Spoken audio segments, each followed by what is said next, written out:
Thanks, Phil.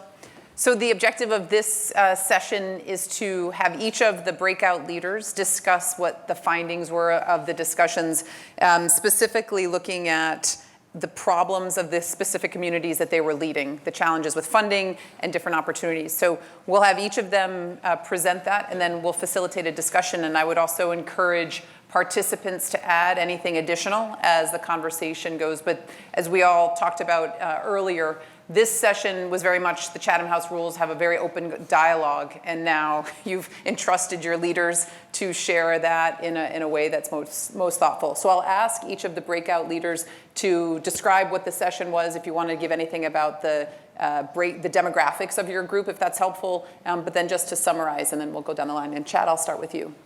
Oh, sure. Okay, thank you. So Chad Peters, Canadian Centre for Cybersecurity. We did a quick show of hands right at the beginning of the session just to get a sense for the representation in the room.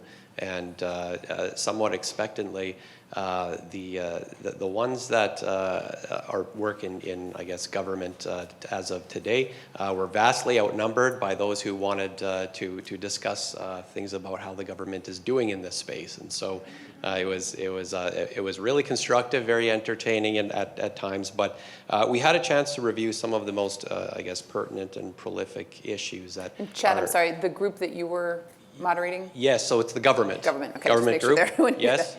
Okay. So the government group. So we took a look at some of the challenges that government representatives were facing in order to work with common good cyber nonprofits working in this space, but also received some very good perspectives on the challenges of working with government in various levels and across, I guess, different market verticals and funding agencies. And some of the main challenges that we found were different perspectives on whether or not this is more of a lack of funding issue, or if it's a model breakdown issue, or perhaps maybe we don't quite understand the terminology that we're using when we're trying to discuss risk and come up with various programs in order to solve this in the long term. And so, but one common thread that we found throughout here is there's a big tie to timeline in terms of short versus long-term incentive, and that's an area that we'll definitely need to explore. Thank you. Leslie. Sure. So we had the internet industry breakout. And in the room where I would say it was primarily populated by not-for-profits that are working on solving some form of cybersecurity problem, either because of or in the internet infrastructure itself. And in terms of key takeaways, I think it was a bifurcated problem to address, because one of the key challenges in focusing on the internet industry's cybersecurity challenges is the fact that none of them are local. Pretty much every major cyber problem that the internet industry faces does not recognize jurisdictional boundaries. So it's very hard to stop a problem in one place, because it can be, there can be many jurisdictions involved in enacting it. In terms of opportunities, the key opportunities that were discussed in terms of what can not-for-profits do to help improve their funding status, if you will, is some form of attempting to improve things at scale, whether that's in forming alliances or formal consortia in order to express sort of what the proposed solution is and how it will be addressed in order to be attractive to funding, or if it is even more loose than that in terms of articulating on an annual basis something of a survey of here are the problems that are faced, and here are the organizations that are participating in addressing those things, such that if any one of these particular entities fails, this will be the impact of losing them, if you will. So I think those are sort of some of the key highlights. We only had 45 minutes, and I'm sure as everyone felt like we could have used days, but I hope that does justice to what was discussed. Thank you. Thank you. Govind, I'll give you a moment while we're doing this. I'll turn over to Wendy. So I led the other industry panel, which can be like any other kind of industry. In going around the room, though, and asking which particular subcategories of industry people were interested in, we found that just about everybody wanted to horizontalize the problem to describe, to tackle issues of small and medium businesses and enterprises, regardless of which industry they were in. So we didn't get into the weeds of, what's different about healthcare versus automotive versus manufacturing versus whatever. We ended up discussing what could we do across the board for small and medium businesses, what key actions could we take.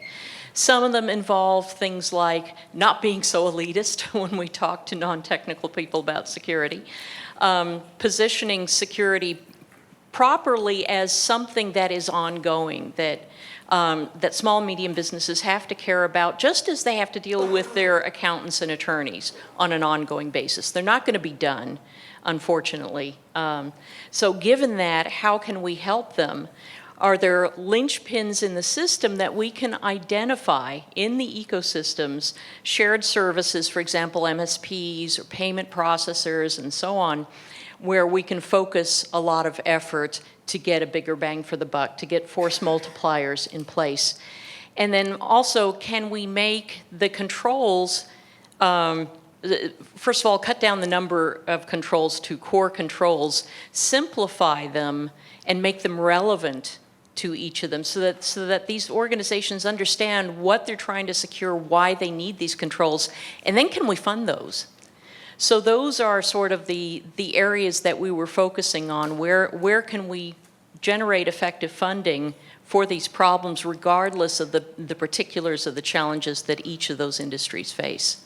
And I'm sure somebody will tell me if I forgot something, because I probably did. Thanks, Wendy. I just want to make one point because I think this is critical. We talk about common good, and that's an assumption that we all have an understanding of what that good is. And you talk about language, and I think you're being too harsh on the community to talk about elitism, because I would actually assert that it's probably more fluency and literacy. It's what is the language that we're using in this space that cuts across so much that everybody can understand in a way that allows for action. Because I think sometimes we're nuanced and we're vague, not because we know more, but oftentimes because we haven't actually honed in on the specific problem. And I think it's a great point in how we're looking at this issue of scalability, of funding, of resourcing. Yeah, although, as Nicole Tisdale pointed out, if you're talking to certain communities, especially underserved ones, using the word literacy or illiteracy to describe them is kind of icky. So let's say awareness. Well, yeah, and I think it's the language, right? It's just it's how are we using the language to encourage this understanding. And at the end of the day, and everybody has come at this from different, it's education. Exactly. And we can never underestimate the value of education where we're all on the same page. Right. Govind. Thank you. It's a hard act to follow when someone names Nicole Tisdale first. So I had this was a great conversation. Sorry, it was a cascade of lateness on my part, being stuck in an elevator. But we discussed three things. Why is there are a lot of amazing organizations, particularly civil society, cyber organizations, and very limited funding. Second, what are the key issues why this funding does not reach these organizations? And third, what are the subcategories or typologies of these communities, and how can these organizations get more funding? The first, I think, the fact that blew my mind is only 3% of total philanthropic funding goes to organizations run by women. I think institutional philanthropy in America is $90 billion. So if only 3% of that goes to women, imagine how much of that percolates to cyber. So if some of us in the room can change that, I think that would be the first thing to do. Second, what we heard was cyber is incredibly difficult to explain as a public interest good. Probably it's because it's technical. Probably because foundations, particularly philanthropy foundations, already are married to certain mission, whether it is education, healthcare, a whole host of other things. So how do you sort of bring this attribute of cyber into their overall mission? The third is, I think in general, a lot of people have found certain ways to convince. For instance, think about financial inclusion in Africa, and it's perhaps impossible for them to sort of do financial inclusion well without cyber. Or it is important for you to build certain skills for nonprofits or help nonprofits get better on cyber. But it's very difficult, it seems, particularly for civil society actors to either go to industry or go to philanthropies or go to the government and say, this is why public interest cyber is critical. So possibly a better narrative, but also I think opening up ears and opening up certain vantage points with which these stakeholders look at this space. And then we found so what are the subcategories and what have people who have actually deployed capital in this space? Why do they care about it, and why do they continue to care about it, and why historically they cared about it, right? Like we had a couple of philanthropy actors in the room who specifically said cyber policy is important because they saw evidence of harm, right? The Sony hack happened, but there was evidence provided that there is certain thing that is going wrong, and therefore you need to correct it using collective action. And the second was there is a sense of patriotism, right? Because you are in this country and there are a lot of cyber attacks, so how do you sort of bring back robust resources to people who are providing defense in this endeavor? And lastly, I would say, what are the barriers and what can we do? One is, I think, showing fear, uncertainty, doubt can only get attention, but moving beyond that, someone mentioned, requires a prosperity argument, saying, so what? So what is the upside of cyber? And then finally, how do you just sort of move away from these small funding pools? Because I think if a smaller pool of funding to get started is easier. But as you continue to sustain, you have to pay the bills, you have to hire great people. Where do you get the money from? If industry is only 5% of total institutional philanthropy anyway, and if government says, right, like this is not in the domain for them, so what are the new funding opportunities that should be made available?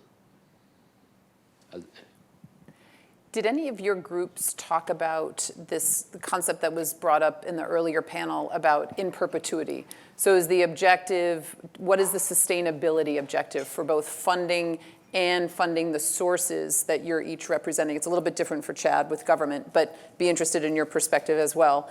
But what is that vision? Is it that we just rely on philanthropic and this funding to come to these organizations from external institutions over a long period of time? Or is it we create efforts that are seeded and then, as Josh Corman said earlier this morning, then you pass it off to the stakeholder that has a greater infrastructure and sustainability framework for actually executing on the mission?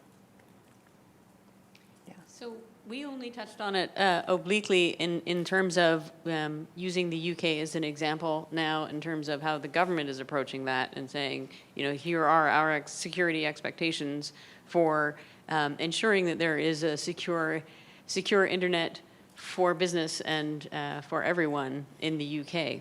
And so that's a very sort of time-bound and focused effort of saying, you carry out these actions, we can help support you to carry out these actions, and then it's done. Apart from that, I think I have to say that there was a resounding focus on, you know, what was mentioned this morning, that becoming formal about going for funding is a distraction from mission. So if you can't get beyond, you know, the very first, getting yourself off the ground now, worrying about whether you're going for sustaining funding or not is kind of a angels and pinhead discussion. And it's an interesting question because it goes again then to the sources of funding. So we've got a great panel coming up after this with funders, and that is typically done on an annual basis. As I mentioned, when we started the Cyber Readiness Institute and I was working in partnership with Phil with Global Cyber Alliance, the objective there was to get industry donations that were extended over a period of time so that you didn't have to worry. It's sort of like running for Congress. You don't have to get elected and then think about the next time you're going to get elected. It's how do you get the investment and being able to then pivot to focus on the mission. And so how does that funding model come into it? So then I'd be curious also, as each of you looked at this from a government perspective and from the different stakeholder groups, did you talk at all about the value or the force multiplying effect of doing this more globally? So if we're looking at sources of money, obviously if you're thinking strictly within the United States, then you're dealing with a specific funding model. But is there an advantage and a scalability, and how would you do this, because it's another issue of scalability, if you looked at this more globally? And if any of you touched on that, yeah, Chad.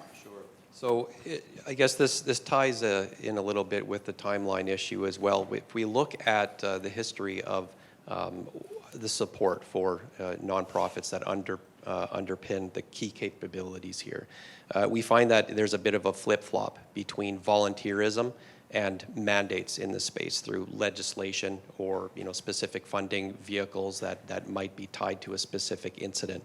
But what we find is there's a lag between when major incidents are happening and when that's enacted in long-term strategies.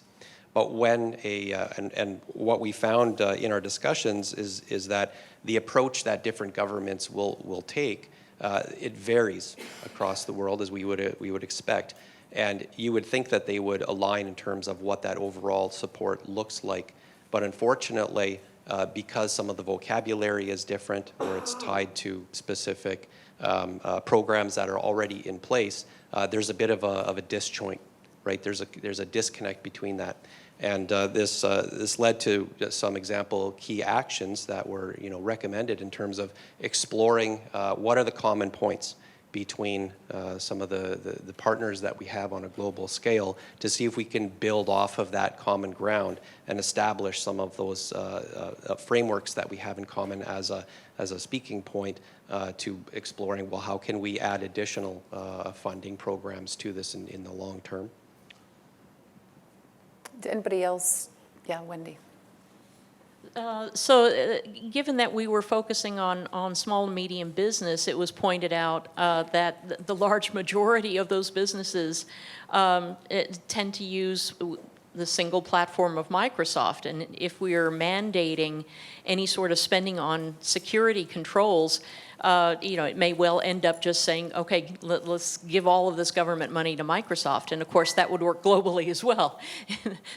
Everybody could mandate giving money to Microsoft. So that's kind of the problem, the tension between mandating security practices and mandating security technology.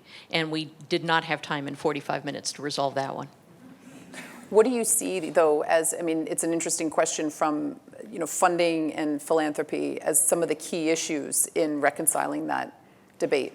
I think the sentiment in our discussion was more along the lines of following the analogy of seatbelts in cars. When it became demonstrably relevant to people that it was important to have them, and coupling that with a regulatory mandate to implement seatbelts, that had more power than relying on philanthropy to solve these problems.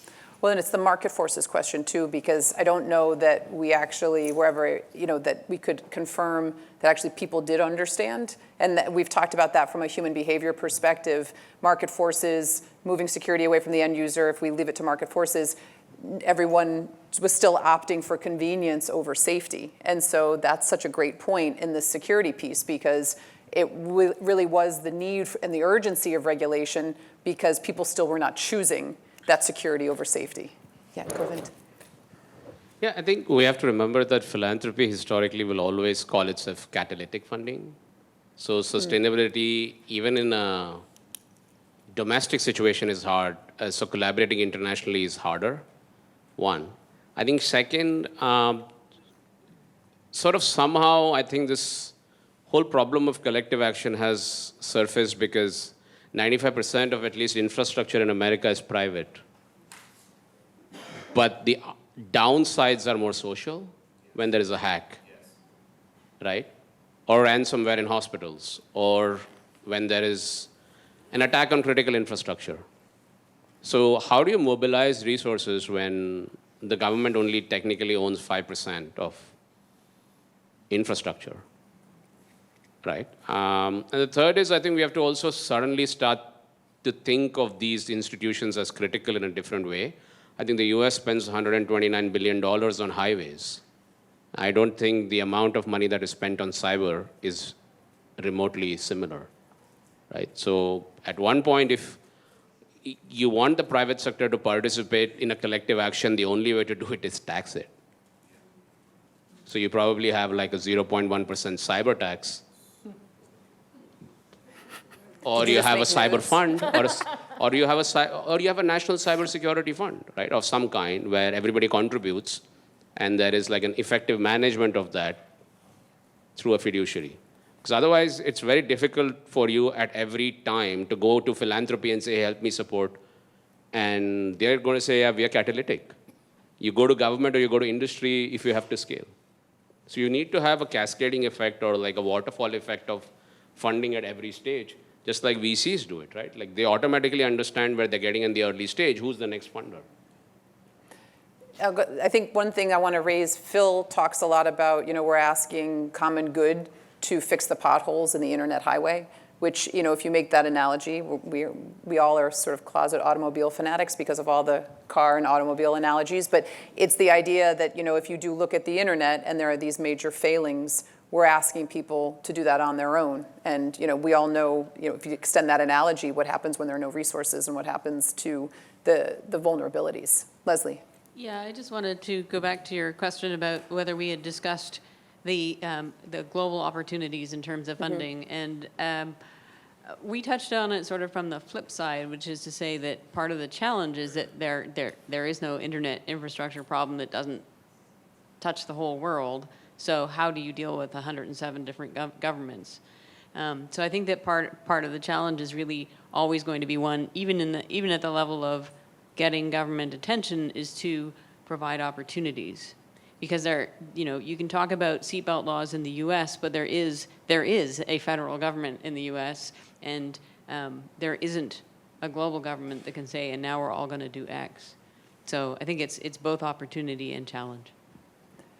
But the airline industry is a good example where every single airline accident in the world that happens, unfortunately, the U.S. government is consulted on it. So you can demonstrate leadership here and set standards, however the way you want to, and that gets accepted globally. Do you think it does get accepted globally, though? I mean, it does in the Airlines airline is a great industry. example. Internet, in many ways. Do you think it would with the internet? Because you've got the privacy issue. I mean, if you look at the EU and other elements where, even just the EU AI law, like leaning very far in on things that the US is saying would be very difficult to follow. So I think it's a really interesting model. Like, do you think that that's possible? Because certainly that would address and mitigate a lot of the challenges. Do you think that the US could have that type of leadership role in this space? I think so. I think that you touched on something important in mentioning privacy. I think that it's one thing to investigate an airline incident where, as distressful as it is, it's finite. But I think that very few network operators would be willing to open up their data files to a foreign government for analysis. Before we all go down this privacy rabbit hole, which I know is so tempting for everybody in this space. That's why I was like, yeah. So we've talked a lot about the challenges, which was the objective of these breakout groups. But I'm curious if you talked about opportunities or where there have been success or markers for success for the future, or opportunities to see what has worked well, even if it's not scaled. But sometimes when we can piece those together, we start to understand what are the traits for success and impact and effectiveness, and wondering if any of you touched on that in your breakout groups. Yeah. Sure. So the question of scale, it did come up, and we took a look at, well, what are some examples of these alignments? And we found that there were both vertical and horizontal alignments in terms of the communication of what is required, somewhat in a bottom-up fashion, so that what industry needs at a certain point, or what in common good cyber parlance, what are the open source software solutions that need additional funding. How is that communicated? And the communication piece, it did seem to come up a lot, because when you have folks that are very well versed in IT trying to communicate that in terms of risk management, sometimes that gets lost in translation. However, some other examples were given where this barrier was somewhat overcome at level. So, between ISACs, for example, that operate across different states, even though they might be faced with different challenges,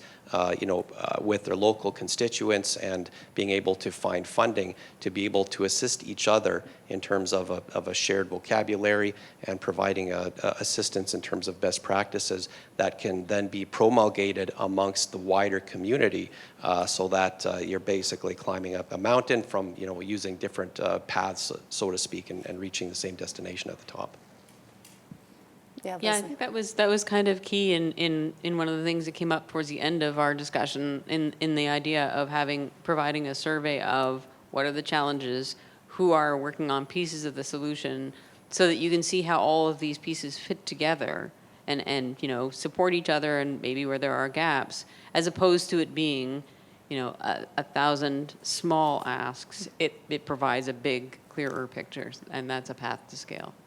So it raises an interesting question that came up after the panel this morning, and we've seen different pieces of this, which is, if we've determined that there is a role for industry, a role for government, but then there is this gap on critical need that is being filled by nonprofits, by funding entities, individuals that say, this is something that is so important. But there are so many of them, and I think when we have this funding conversation after this, I'm curious to get the funders' perspective on this.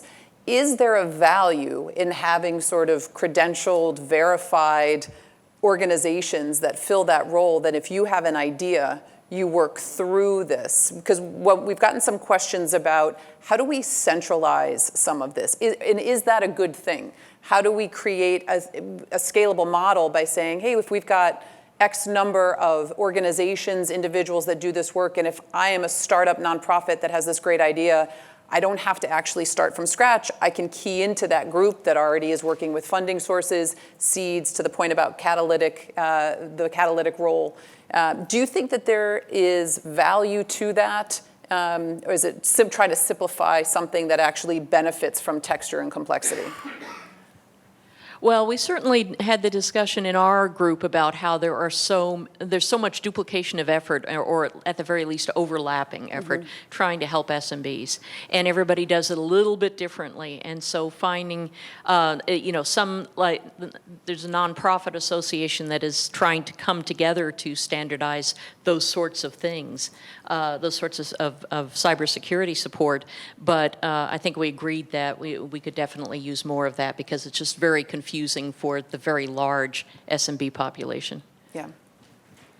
Yeah, I think if you look at a comparable metric in markets, usually non-competitive companies tend to be phased out. But when you look at philanthropies, there are 108,000 philanthropies, and usually there are 108,000 ways of articulating impact, right? And I'm sure there are equal number of nonprofits. So one way I think to think about this is, what roles can some of larger organizations play, or larger philanthropies or larger corporations can play, to particularly provide acceleration? I think one point that was brought up was, it's very difficult for a new nonprofit or a startup, a technical startup, to sort of get in those circles, right? If you have a technical solution, you have to get into those funding circles. They have their own language, and the attention is different, paid to certain linguistic attributes, where you show up, how you show up, what do you talk about, right? So one way to sort of think about this is, can we have accelerators, or can we have some points of convenings specifically targeted that add technical capacity? So that at least if you're thinking of starting a technical nonprofit in cyber, and you go there and you figure out 4 others are doing similar things, you pivot and you do something different. Or you join forces and do something bigger together. Yeah, Leslie. So I think that scale also counts on the side of funding, as well as on the side of solving the problem. And I think that having fewer offers or paths to funding can be challenging in its own right, but useful in the sense of, one of the distractions from mission, it was articulated, is all the different funding sources that each requires a slightly different reporting format, a slightly different report cadence, and a slightly different set of side trips in order to demonstrate impact. And all of the above are distractions from mission. So I think one of the things that can be achieved in terms of scale is having a uniform set of expectations and, offerings, et cetera. If you can put that in the pot for thinking that through. Regulating philanthropy? I'm just kidding. Get there. Go ahead.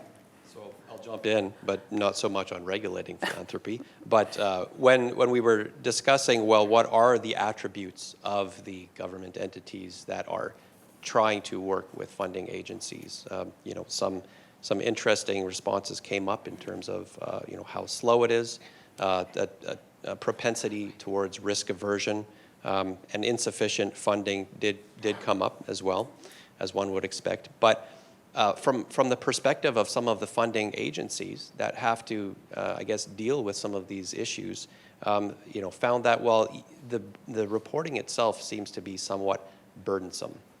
And being able to, not necessarily fast track, but focus in on, well, what are those key issues that need to be reported, right? Not just the indicators themselves, but really what do we care about in order to assess the fitness function, right, of who's being funded. And in order to get around some of those, limited resources, maybe we can encourage some of the funding communities and the nonprofits to maybe not, self-organize, but come up with a way to communicate so that they can deconflict amongst themselves. So you don't have everybody applying to everything at the same time. Otherwise, the signal gets lost in the noise, so to speak. I think the points, Chad, and that you and Leslie have raised, this idea of centralization is Never going to happen.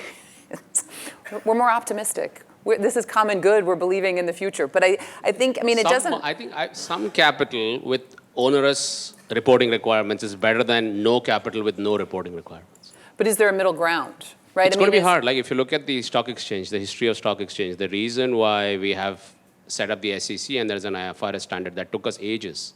So unless there is a government regulation, it's very hard for us to set standards, particularly when there is deployment of capital. Because unfortunately, in many places, the relationship between capital and service capital and labor is incredibly skewed. So unless we change that, and we should, through a lot of interventions, it's going to be very hard because, in many cases you're dealing with philanthropies where there are endowments, where there are no living donors. It's hard to change the bylaws and so on and so forth. Well, it's an interesting point, and I think that's also kind of where the conversation that we're going to have next comes from, because I think when you talk about the legacy infrastructure, foundations and groups, that's one piece, but then you have this wonderful evolution and organization of individuals and or entities that have evolved strictly in cybersecurity, which reflect more agility, and they're much more individually based, and so wondering if they can lead the way.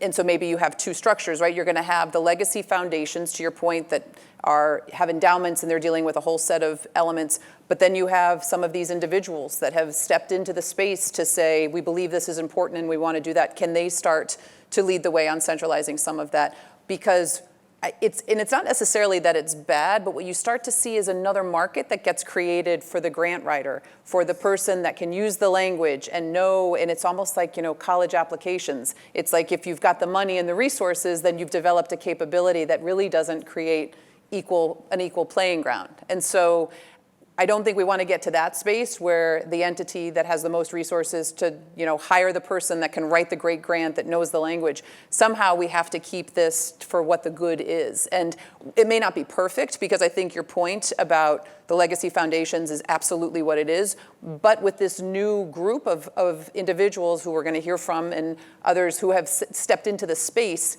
do they offer the opportunity to lead and lead by example? Yeah, Leslie. Almost an incubator for would-be philanthropers. But one of the other points that came up in our session was the recent announcement of Google funding cyber clinics. It's not a huge pot of money, et cetera, but it's a real effort. Yeah. And that's a method that does provide a potential blueprint to encourage and entice private sector to support the right things. And that might be an approach that is more amenable to having it sort of a uniform structure applied to it than legacy philanthropy. I think it's a great point. Any final thoughts before we close out?